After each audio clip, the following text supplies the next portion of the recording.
Made a real good ride the other night, just rode one solid. He'd like to do that right here. Right out of there, a lot of power around the corner, got a good seat tapped off. He is going to ride, he's going to do the... Okay, now... Hey everybody, I am here with Mr. Ernie Courson Jr. By the way, I'm Chase at Fairhope Rough Stock Company. Like I said, Mr. Ernie Courson Jr., also known on the rodeo circuit as ErnBob. Ernie, thank you so much for taking the time to join us today. Oh yeah, thank you for having me. Yes, sir. It's it's our honor to have somebody like you join us and to try to provide some value and some stories for those that rodeo or may want to get started in rodeo. And, you know, like I was telling you when we were talking before we got started, there's a lot of times that I have a format and kind of questions to this. But, you know, you and I've talked a good bit, and, yeah, we're just going to do it conversational style and, you know, see where it goes. Yes, sir. Yes, sir. That's my style. That's what I'm talking about. So, man, what's going on in your world right now? I know, you know, the rodeo circuit is wide open right now, and everybody's gearing up for the NFR and circuit finals and all that. What's going on in Ernie's world as far as rodeo? I'm doing the same. I was cleared 2 weeks ago, and I figured I'd give it about 3 weeks. So I got another week before I get on, but we're coming back at circuit finals, and I couldn't be more happier. It's been too long. Yeah. Now, for those that don't know why you had to take a hiatus, why you had to take a little break. I was in Kennewick, Washington, and went out there about 3 jumps, and just was real snatchy, and finally he got my feet out from underneath me and jerked me down on his head, and the horn hit me right in the collarbone, and I pretty much knew it was broke on impact because it hurt pretty bad.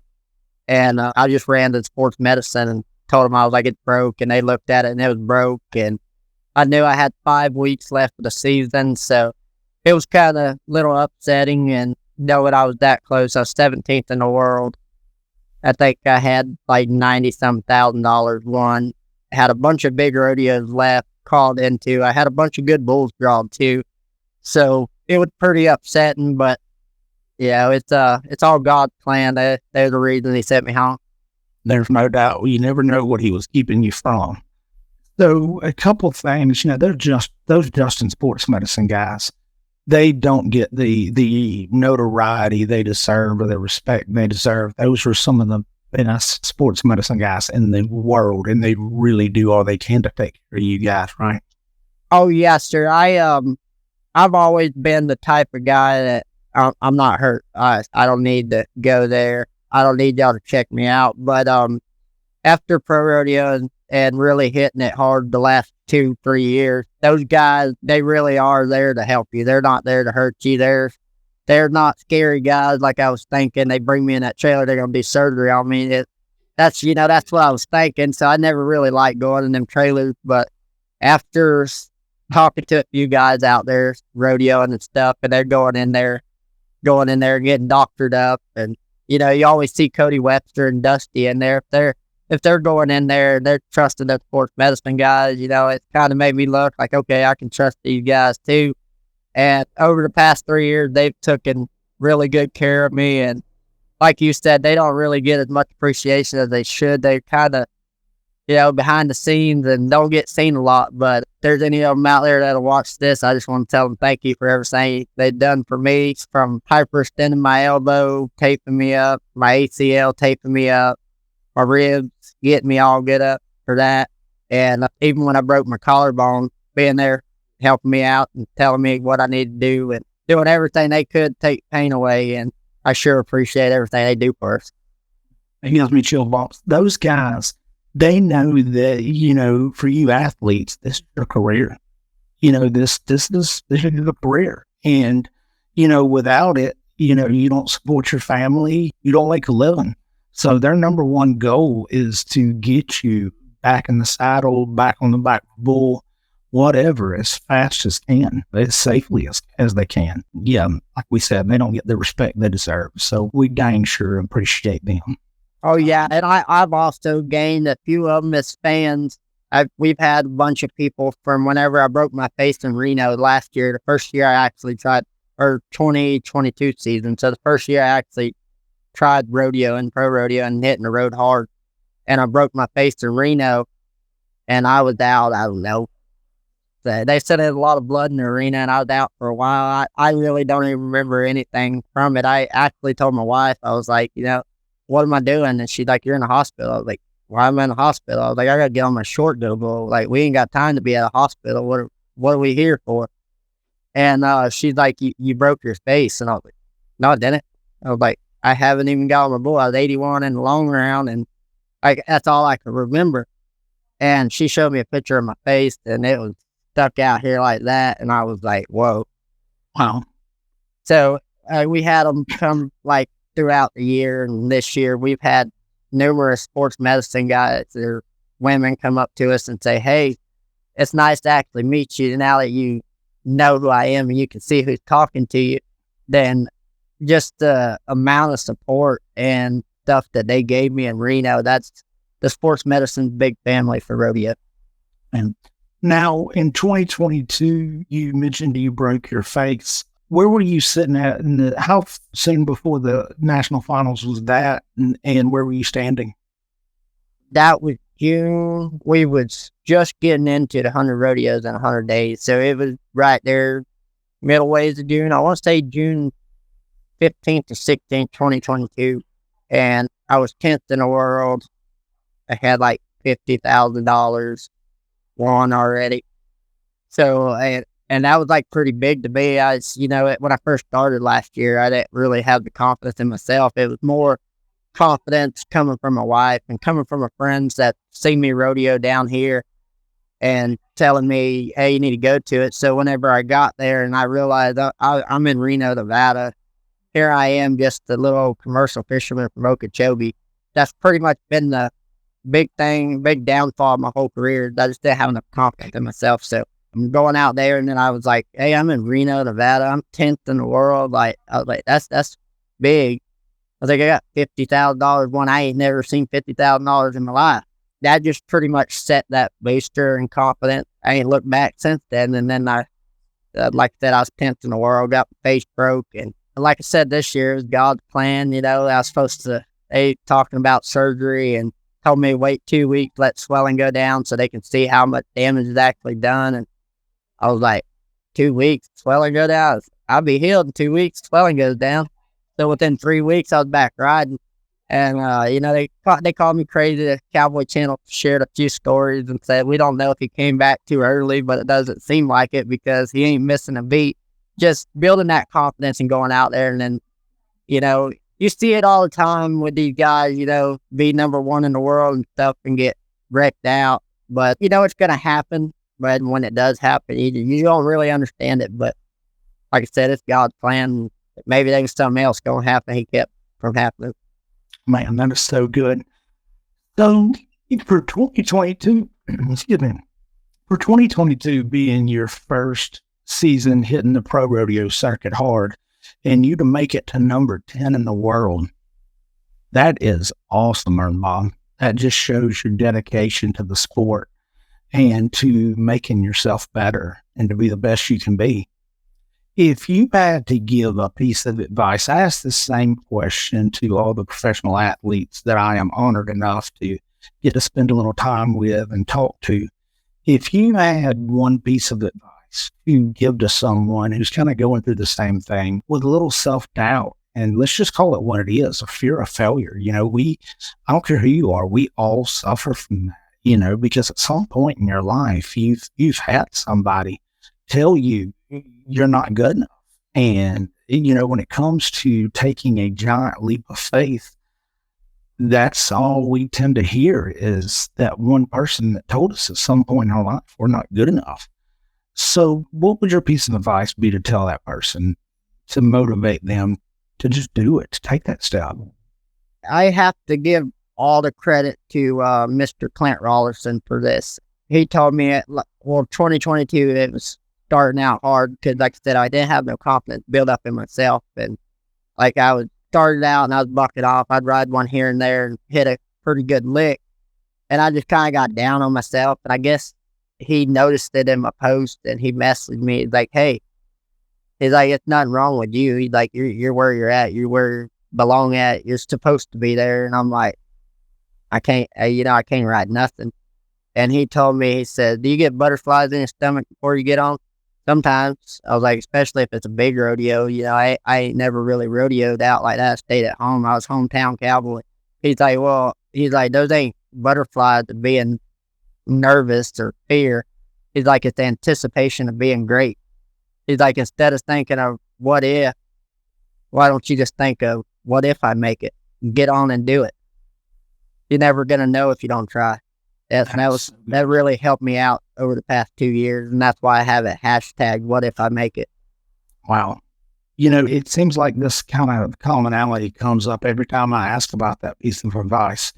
It kind of goes into mindset. Everybody talks about mindset. Whether you think you can or you can't, you're probably right. Talk about that for a second. The importance of mindset. Being the people you choose to be around, and how important mindset is when it comes to big competition, or big rodeos, small rodeos, just competing, or in life. How important is mindset? Mindset's everything. If you ain't got a clear mind, then it most likely your results ain't gonna be very good. But if you got doubt in yourself and not confidence, your confidence ain't built up, and you're doubting yourself more than everything. Like it's mindset's a real big part of it. So you talked about before you did pro rodeo, you were a commercial fisherman down in Okeechobee. If you don't mind, give us a brief, rundown of ErnBob Courson, how you got started in rodeo, your early life and, your family and main factors. Yes, sir. I was like 10 years old. I think I was 10 years old.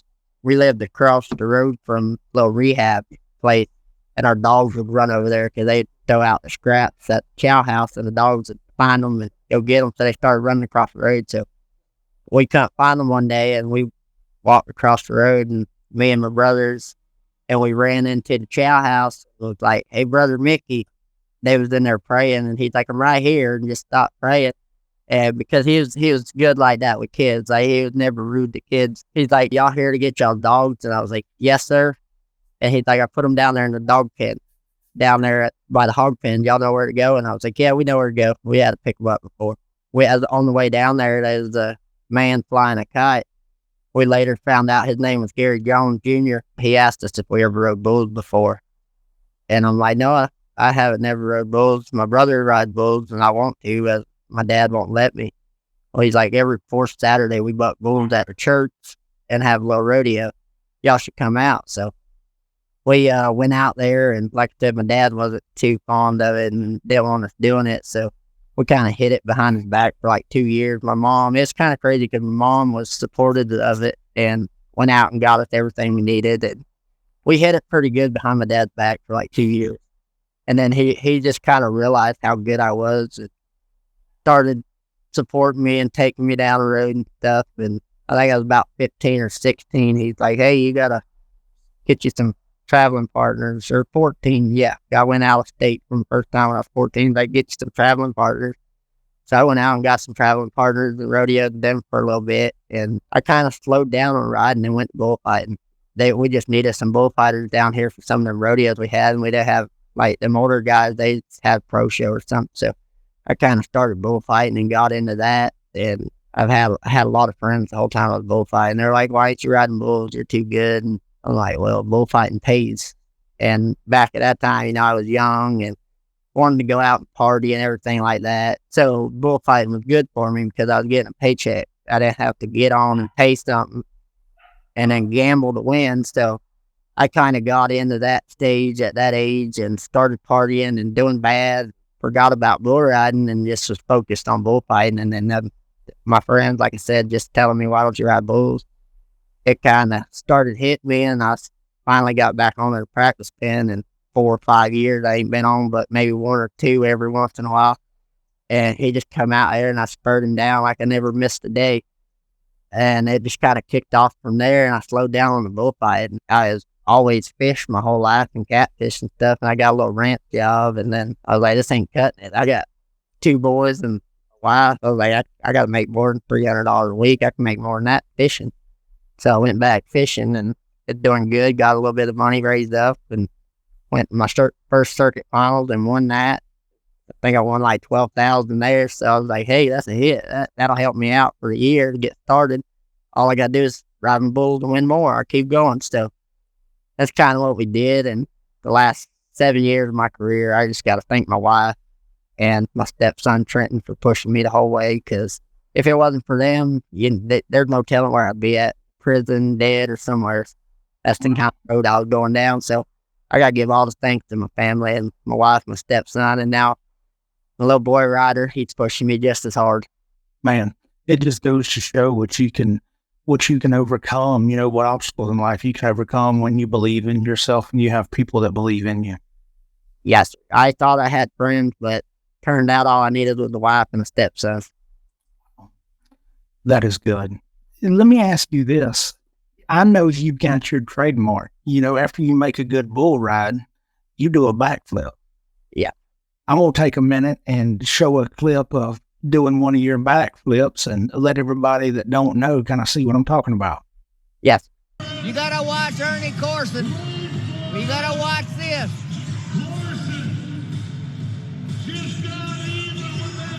You know, Donnie, you're talking about the rematch side of things.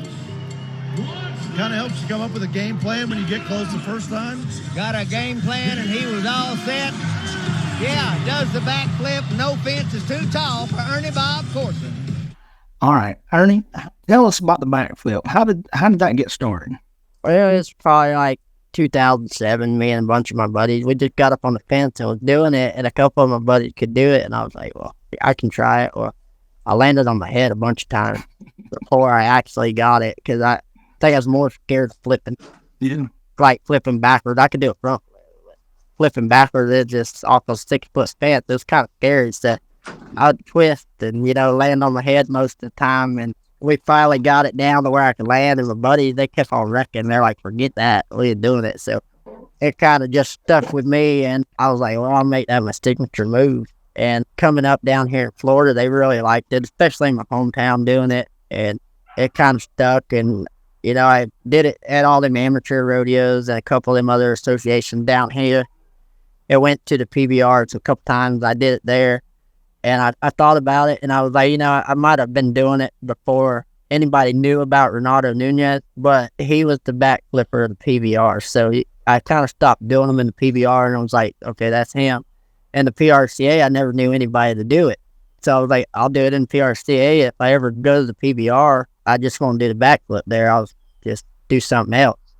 So that kind of stuck with me there. And then I quit doing it because I was doing it everywhere I went. And like it'd be raining at a rodeo or something. Panel would be real wet. So about 5 times in a row, I flipped and landed right here. Luckily, I was flipping though that it didn't break my neck or nothing. I stopped doing it. And then the first year I won circuit finals, I brought the backflip back, and it really blew the roofs off of every rodeo I went to. And like I have a standing ovation whenever I ride a bull and start running to the panels. Everybody's standing up, hollering. They know what's coming. Oh yeah. So it's pretty much I tell everybody it's my motivator. Like I can hear those people screaming out there in the stands, and I just know there's wanting to see a backflip. So it just motivates me to try that much harder and dig that much deeper. And it's really, over the past 2 years, the backflips really blew up. I've gotten fans from Australia, Brazil, Mexico. There's people all over, especially when I got injured. Like I didn't know I had that many fans, and they was all messaging me, hey, we're from Australia, we're from Germany, and something like that. And I'm like, oh, okay. And they're like, we absolutely love the backflip. So the backflip has pretty much went nationwide, and it's great. Man, that is cool. That's really cool. One more thing I want to ask you about, actually two, I'm sorry. One is talk to the up-and-coming athletes about getting the practice pen, about conditioning your body and practicing, how important that is to becoming your best. practicing is a big part of it, and I always say that because I done it, so it's not like I'm telling somebody to do it, and I haven't done it myself. But I used to go to the practice pen and get on 20 bulls on Sunday, 5 to 10 on Wednesday if I could get on that many, if that many kids didn't show up. And then on Monday, we'd basically have the practice pen to ourselves because it was all bulls left over from Sunday.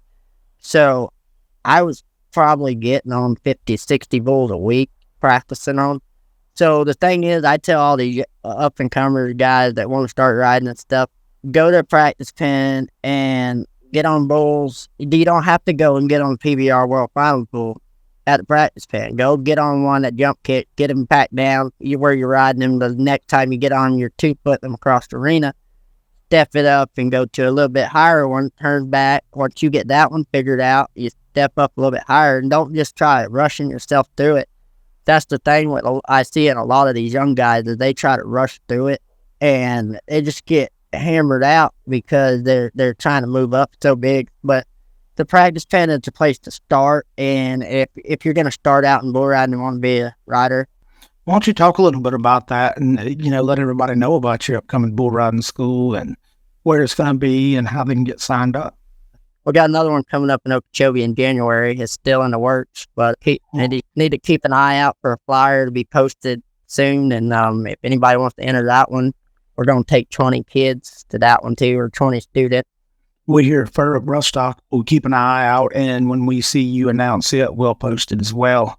And that way people can, because it'll fill up fast. So anybody who's watching who wants to learn from one of the world's best, Oh, yes. When we make this one, they don't have to pay their deposit right up front. I'll put a date on like when they need to make the deposit. But the thing is to make sure on that day you make your deposit, because there was a couple people at the last school that said, let me see if I can get the money, and then somebody already come in and paid the deposit. So we kind of made that first come, first served. So yeah, pretty much keep an eye on it, and when it comes out, just kind of mark it on your calendar, and whenever we post the deposit day, just be ready to send your deposit because they fill up fast. Now, is there any experience required, or can people sign up who've never been on a bull, never been in a rodeo arena, and just wants to try it? Is it open to those as well?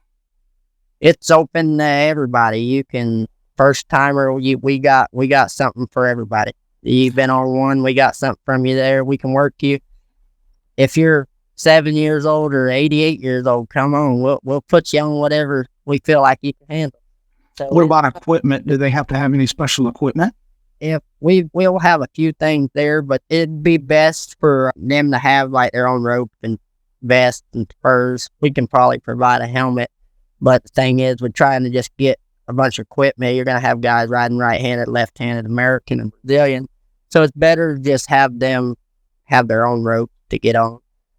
And guys, for anybody watching this who is inexperienced and is not familiar with the equipment, we also have a video where we did an interview with MX Bull Ropes, and they went over the anatomy of a bull rope and how to choose the right bull rope for you with all the different options that are available, how to pick the right rope. So if you're interested in going to this school and want to know what rope you should get, go watch that video, check it out, and give those guys at MX Bull Ropes a call, and they will get you set up on the rope. And then Mr. ErnBob will get you set up on how to ride a bull the right way. Yes, that's a big thing about the rope. You gotta, if you don't know nothing about them, make sure you watch that video, because it took me 15 years, 16 years to actually get it down to where I know what I'm ordering. Because sometimes you might order a tail that's too big and your hand can't close, so you ain't gonna be able to hold on to it. And then you might buy one that's too small and cut through your hand. So you got to really pay attention to that video and see what you're ordering. Or if you watch the video and still need help, you can message me, or I can point you in the direction of somebody you can message. Awesome. Ernie, thank you so much for your time. I know you're a busy man, and I really, really appreciate it. And I appreciate all the support you give us here at Fairhope Roughstock, and wish you many, many blessings and safe travels in your rodeo career. Yes, sir. Thank y'all for having me. Yes, sir.